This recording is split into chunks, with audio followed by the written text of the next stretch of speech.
coal is mined on federal, which is like BLM, then it gets taxed at 8%. The revenue that the mine Well, gets. this mineral royalty is when they lease the mineral rights.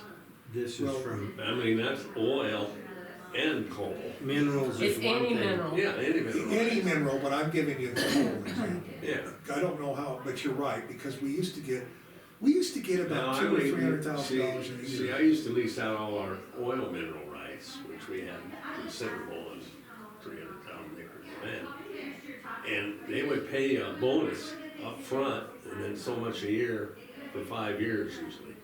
So it's not from the proceeds of No. what's drawn It's out, just, it it's gives from the them the lease. right to utilize that Yeah, mineral to use if they want. They don't even have to do it. They don't just have to do anything. So They it's wanna lease just the it. proceeds from leasing Yeah. the federal I land. don't think you're right when it comes to coal. Well, the coal isn't, I don't know. Coal's a separate issue. Yeah, the coal is an 8% tax on the revenue they get from the minerals they mine in Muscle County. Half of it goes to the federal government, half of it goes to the state, and the part that goes to state, we get 25%. Okay. And we got a surprise a couple of years ago. A large amount of money got deposited in the federal mineral oil because they finally started mining federal coal in Muscle County. We hadn't, mainly what we got in the past was money from oil, was what I was talking about. And then this is what's at jeopardy if this Coal Revenue Act passes. That federal coal turns into private coal and we lose our federal mineral. Right. So, but we had this nice surprise and income, and we thought that we were building, we wanna invest in, it's not milled money, and so we've got more than enough money to manage this project. You've been And it has to be used for specific things, right? Economic development was Well, one it's of as them. long as government, use or something to that effect. We can't pay ourselves. Right. No, but it's for a government purpose, I think is the term. Yeah. But it does have restrictions, but we're within the bounds, which we cleared with. So we've really looked at this investment aspect pretty tight, and I think that she's just been misinformed. We've kept the She's former not on owner take Waiting for Johnny, anything. this information. She, we've kept Johnny Ray a part of this process also, at least he's aware. And everybody, And Mrs. Kimler will not be named in any room that would be in that building. It was until now, she was gonna. she was considered having her name on the board. No more, that's it, no more. and anybody can go on our website, muscashellcounty.gov, go to our YouTube channel and listen to the meetings all day long on That's our- right. every, Since January Yep. of last year, the Yeah. county has done their Exactly. diligence. yeah, Yeah. so. Well, let me ask you something else.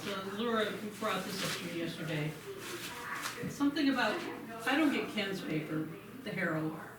What is this about somebody's going to divert the river? Reroute the Muscle Shoal River. That was, but that's the McClary, that's down by Millstone, and it probably should be diverted. Okay, Because the river went outside of the old channel and It it's was no on longer last going under a week's- newly constructed bridge. It was on last week's business, wasn't it? Yeah, Yeah, well, okay. Something revitalization. there was a meeting on it. I didn't go, but yeah, they had 2 meetings And actually. the other thing to add about this weir building is there's been public meetings on it. Oh, yeah, you You know, guys you were- been talking about this for months and months. I Yeah. mean, it's not years just a recent. actually. Years. Nancy Kimler could be here, she could be here every week She could listening be. to this, and she's then just writing an article like that? Yeah, I mean, it's just, it rambled on and on and on. Well, Norma, thank you for your willingness to try and just put correct facts out there. So I'll email you Yeah, give me some. some information and I'll try to, But bottom line is, we're not using taxpayer money at all. no. And Mike's right about the leasing, they're different, but so I'm not trying to say Mike's wrong, he's absolutely right. But the coal piece, we really quantified as. Well, I'm not even sure coal's involved in this mineral lease because it's a statewide lease, it's not just Muscle County. And the state somehow has a formula where they dole it out to the counties. We got the most money in the state for some reason. I It's don't know just why. on federal, the coal on federal, this is mine on federal. I think it was oil. No, it wasn't.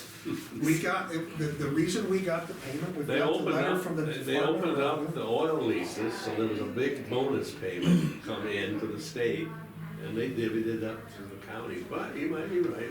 We do have coal, and that's gotta figure into it, and that's a mineral. So, Well, and actually, if we really wanna clear it up, we Well, can. coal just- is not a mineral.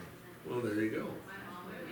The All money I'm that only- we got. I'm only familiar with oil The mineral, right? reason that we have the money, the surplus of money in the federal mineral law, Yeah. is because we got it because of the coal tax for what was Right. done. What if- Well, I'll share with Norma Mako gave us, when I asked Mako directly, how can we spend federal mineral royalties? And how can people learn about what these are? Yeah. And so they sent us back a link to a website. So I'll just share that with her, and then people can't say that they'll have all the information and places to go to read all they want. They can go there. I know, because we followed up with Mako about that, Yeah. and there was an increase in the amount of oil and gas Yeah. leasing in Muscle Shoals County that they ended up paying us, they were holding. They had not paid us. It's just like you said, we were one county that didn't get paid for 2 years. We got $3.9 million because of the coal. That could very well have been. Well, let me ask you one more thing that showed up. Everybody's up in arms about the Busy Bee too. Are they? Oh, yeah. Oh, my goodness, why did they buy blah, blah, blah, blah, blah? That's blah. FEMA. I know, you It's explained grant it. money. It's, why did they, well, why, and who, and what, and yada, yada, yada. Public meetings on that too. Yeah, so that's part of the buyout program that they did after the flood, right? Right. Yeah, But I it mean, says- it was FEMA money to FEMA money. buy out structures, They and, continue amount to of flood get, continue to get flooded. businesses and buildings that are in a flood zone, Right. and are gonna Raise your continue to get taxes. flooded. Your and- insurance. And, yeah, and are basically uninsurable now Uninsurable. because of where they're built. Exactly. And so the goal is to remove those structures from the floodplains. And so that, the owners can rebuild somewhere else The local where, insurance base, yeah. Yeah. It's a good thing. where it can be a There's some functioning mitigation, I business. mean, it's basically they're mitigating, by taking these buildings out of the floodplain, they're mitigating the problem, and with every dollar mitigation you spend, you get $6 back. That's what they figure. So they were wondering, Because it's cheaper to take them out now than have a flood, and take them. Every 10, and yeah. then Every try to 15, 20 years. recover from it. All right, everybody was up in arms about the horse. Oh, So that Mark's horse. taking the horse, right? No, he decided not to, He decided not to. last I heard. So what's gonna happen to the horse? 'Cause everybody's worried We're about the gonna put it horse. on the courthouse. You're gonna put it on top of the courthouse, right? Well, the sheriff wants Hey, it. The sheriff wanted it. That On horse, top of the sheriff's office. you should explore that horse, it's got a lot of history. That's what I hear. It came from Whatever. Rock City originally, it was on a whorehouse. A bordel, I bet they Never mind. so I heard. So And he's it was not, on the cafe up here on Main Street across from there was a motel there, I mean, a yeah, apartment and a cafe there, and that's where that horse was, they got it in Miles City and put it there. so Then like when a they fucking went horse closed, they cafe. tore all that down, Mark got the horse and put it down there. Huh. So he's not gonna take it. That's what he said last Yeah, time. it's the last Because thing we it's gonna heard. cost him too much to take it. He's not gonna take it. But, so we'll have it, we don't know what to do with it, it'll be one of the other things we salvage. Somebody said, give it to the museum. I'm like, no. Well, they No. wanted to make a monument with a high water mark, kind Oh, of educate yeah. people, but yeah, guys, well, we were thinking of, it's where you're gonna locate that, you don't wanna locate that right in the middle. You might put it off to the side or something, but it would be educational, to say, hey, this is where the water came up, a little Yeah, history. exactly. They could do that somewhere over around the edge of the fairgrounds, probably. Yeah. Yeah, that'd be Well, cool. that would be fun. And that'd be a By the good place rodeo for it. grounds, yeah. Yeah. We would. Put it Yeah. like Somewhere, somewhere in the yeah. rodeo arena. I mean, I was thinking on top of Ice Cream Hill, monument. Okay, Okay. you got it? I'm not saying, does I got anyone it. Got all your call, questions? No, Okay. You guys not all about of them, that but go issue. ahead. Who did? has anyone called you? No, but they just complained to you. No, I just pick up, Well, what was they think it's a bad idea to salvage that? Well, at least Nancy yeah, they're like, does. well, why? Well, that's a great place. I'm like, okay, Well, there's just that, not lately. and they do have an argument. It may be a bad investment, but I think it's gonna be a great investment. Well, the It'll other be an thing, by the economic way, driver. what they were suggesting with the high watermark as a historical plaque would be covered in the buyout grant. Right. So it would be grant funded, it wouldn't cost the Grant county anything. So how would somebody, if somebody asked, how would they go about purchasing? We are not there yet. No, all right, no worries. Good answer, Mike. Got it. Okay, can I move forward? Yes, You got it. Okay, High You're Plains. up. All right, High Plains, so they released the RFQ to identify the contractor to fix the structural problem on Monday. Okay, The proposals are due back a week from today, Okay, and Emery is gonna send them to us by email.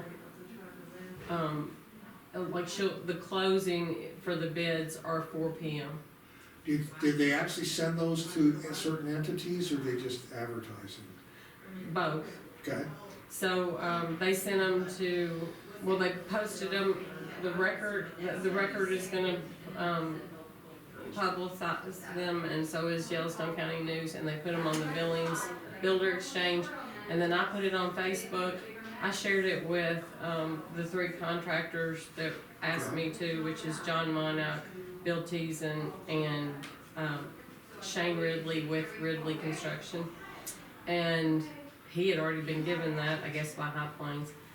And then they also emailed them directly to Shane Ridley, and that other Jackson, whatever that other contractor they said had such a good safety standard, yeah, so they disseminated them electronically to those specific people that had expressed interest to them. So I know the walkthrough, the other thing is the walkthrough's Monday, so for interested, and she said it's optional if the commissioners want to attend the walkthrough. I'm definitely going to be there. But if anybody wants to come, it's going to be the 17th at 4 p.m. So that'll show us actually some people that I think the folks that haven't been in the building, like High Plains won't be there. And Shane may not be there because he's been working with High Plains and he's actually been in the building, and Bill Teason may not be there because they've both been in the building a lot, but Would I be able to go if I showed up or not? I don't know. Open to the public. Okay. If you want to, let me find out and I'll email you, Norma. now, I'm gonna be an idiot again, I can't remember, does the walkthrough require wearing a respirator? Yeah, Well, I've asked. Okay, So if you come, if I do say, be prepared with safety something to protect yourself, and Yeah. we'll do the whole don't touch anything still. okay, And yeah, we'll definitely all be in respirators. Let's see. And then the big dates are May 3rd from 10 to 12. We'll be going, that's a Monday. That's when they moved look through all the bid documents, okay, very good. score them. It's March 3rd, right? March 3rd, what did I say, May? Mm-hmm. March 3rd, sorry. Yeah, that's March, because, yeah, it's Monday, March 3rd from 10 to 12. We'll be going through and rating all of those proposals, either choosing one or choosing 2 that we could possibly do an interview on March 7th. And then the March 7th window is, and I sent you guys invites on this. Oh, I don't have it written down. I think I do have that. March 7th, if we choose to do interviews where the contractors do proposals to us, it'll be March the 7th. I think she said 1 to 3, but let me look. And I did send that to Vonna D so that that's reserved in Yeah, your Friday 1 agenda. Is Is it 1 o'clock? Yeah, but this is we're building GCCM for potential interviews. Yes. So we just did a placeholder from 1 to 3. We make, it may become very apparent from their proposals that we're like, oh, we love this person, and they score the highest, and we may just choose them on Monday, on that Monday the 3rd, but, I like the process, let's go there. okay. Me too. Yeah, and the other thing too, though, is I'm encouraged because there's interest, there's competition, Yes, I do, I agree. and that's a good thing. And I really like, we got that big ballpark number from Shane Ridley. Yeah, When they just said, come up with a price of how much you'd fix this, when he had no set plans. Now we have architectural plans that are very specific and that are designed, and they're gonna get to be part of a team that sculpts that whole, right. So it's the way that this is structured, because we're kind of protected, even if he thinks they're basically gonna be paid. Well, is there like a base bid for the drawings and then an so hourly the fee? way she set up the RFQ, yes, there's, to go in and do they're calling the pre-construction work, which There is. you go, okay. Which yeah. is to shore it, lift it, level it, do some destructive assessment, figure out, what can be saved and what needs to be replaced and how it needs to be replaced, and get the contractor's opinion on what material to use that could be cost effective, but yet do the job well. Because nowadays they have some engineered products that are stronger than actual wood, and Right. so, I think that'll really, some people are really, like she said, that Jackson Contracting was really interested in that. They enjoyed that kind of process with the architect and the structural engineer. So, they were wanting to do more of that, so. And then there will be bids on that amount, the Right. pre-construction. And then there'll be an hourly rate given for the construction work. We do not have to go with the same contractor. We can bid that out. That actual construction work out, we can competitively bid that if we choose to not take their offer. Okay. But it'll have an hourly rate for all their contractors or their work, and it will also have a guaranteed maximum, whatever, Okay, yeah. guaranteed max. So they're gonna provide that for the construction phase, an hourly rate with a guaranteed max. So we'll get that as part of the bids. So that's the finger crossing, is what's that pre-construction piece worth? Yes. That's what And- scares me about with the one contractor that said, but I don't think he looked at it that way. No, He just said, hey, if I've gotta give you a number, It was you out know, the roof. yeah. And he was there like 30 minutes. I was with him the whole time, Oh and heavens. yeah, there were no measurements, and he didn't know the damage or what little, it's different in there now that it's all dried out. Okay. It really doesn't look as scary. I can see where it would have to be hourly, because you don't know what you're gonna get into until you start tearing it apart and trying to fix it. Do you need to initial that? Okay, so as long as you guys are good with all those dates, then I just wanted to just let you know that's where we are with High Plains. The vacant lots, have we heard back from Gary Barta? No, Okay. I haven't been in contact with him. Okay, well, we'll just wait. Maybe I can call him today. Yeah, If you might want not be a to, bad idea. just find out, He was like, gonna reach out to the family, right, Yeah, he was, the Bannisters. the- yes, and I did, and he was gonna reach out to Fred Winkler, and I gave him that day, the day after that meeting that he was in here, I emailed him both of their contact information, so that he, we weren't that far off from what they wanted, were we? No, we were 25. not. No, they It was wanted like, they 12,000. wanted 50 something, Yeah. 50. They want 50, and That's the so big thing close. was that the one lot that he priced the same as the other lots, Was substantially bigger. it's substantially bigger. And I did talk to Mark Rosebush, and he told me that, he knows there's water on his lot, but he doesn't think there's electric on his lot. So they should be valued differently. Normally, got- in other lots, it may not matter, but when you're on the main street of Roundup, it does matter. You bet it does. And I didn't get to share this with you the last time I was in, but I talked to Bruce Bannister, the owner of the 2 lots that are adjacent.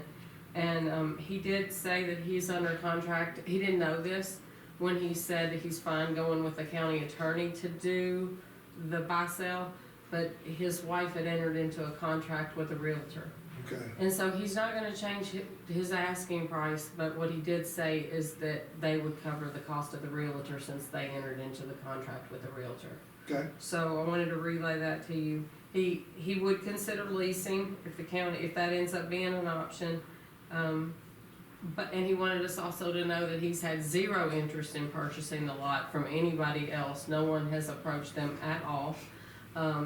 And that he did say that he would tell his realtor, if there is someone that's interested, that he'd instruct his realtor to reach out to the county and give us an option to Okay. proceed. Okay. So everything's in you place. sound extremely reasonable. He cares about Roundup, and he was really he's like, will you let me know? Actually send me those RFQs, maybe I wanna be part of the renovations. And I'm like, okay. I mean, he could have been an amazing asset to our community if, Yeah, but, could You have kinda been. got soured with the city saying, yeah. you gotta fill it in. I'll be darned. Does Kinda he have penalized family him for here? buying a lot. He lived here for 20 years earlier in his life and just loved it. And him and his Okay. wife decided they He's were gonna gonna come back move and back here and retire. retire. That's why they bought that lot. He bought those lots as something that, as a project to work on in his retirement. So evidently, he's done a lot of this stuff, and he was like, I was just gonna build some buildings and have something to do in my retirement. And I'm like, wow, that's not in my reality. But I mean, he sort of is still interested, and he really loves the idea of saving the Weir building, so he's a good partner. So I've just kept him informed, and he really appreciates it. Hazmat cleanup, next step is that, Tanya did reach out to the EPA and ask, so I sent her the letter that, we paid we're gonna pay Tetra Tech to do that walkthrough to say, there's stuff all over the furniture and the debris in the building, and it's safely, it has to be cleaned, and then it could be Built into the salvaged. scope of the abatement Right. contract. And so now so that letter I sent to Tanya, she shared it with the EPA, cause she's never actually used, Brownsfield funds to like clean up the debris in the building. That's always been the owner's responsibility. So she said that the EPA approved that, so we can, and she's gonna reach out to Tetra Tech since they did get the bid as the QEP for hazardous material cleanup. That she's gonna add that to their work orders, try and see if he has any ballpark number that he can give us on what it would cost us. And I did sort of put it out there that if they can clean off some of the, like, Gary Thomas walked through the building with me when he looked at the historic documents for the museum. And like there's that old dishwasher in the basement. And he said, maybe the museum would be interested in that. So he's gonna talk to them about that, but what do we need to do to make that safe? To be able to salvage it safely, Sure. and then reduce our, dump fees. Because that, I think, is gonna Boy, be. that's a significant, I got to thinking, so that's excellent, Teresa, that when I first heard this, I about fell out of my chair, because I thought, if that has to go out as hazardous waste. But honestly, you know how I did kind of my revised estimate update?